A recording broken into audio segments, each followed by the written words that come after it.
Hello friends. Are you suffering from hair loss problems?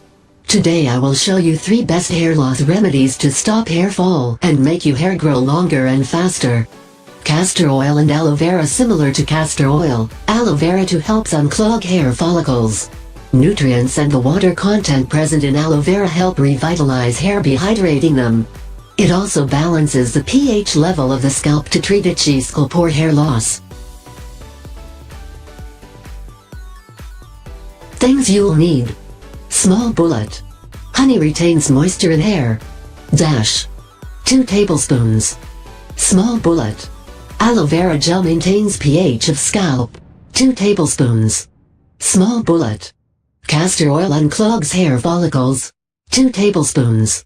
Small bullet. Take 2 tablespoons each of castor oil, aloe vera gel, and honey in a mixing bowl. Mix well and apply to your hair. Small bullet. Apply it to your scalp and also along the hair length. Small bullet. Massage for 5 minutes, and then let it sit for 30 minutes. Small bullet. Use a mild herbal shampoo to wash it out. Repeat once or twice weekly to regain your hair health for better growth.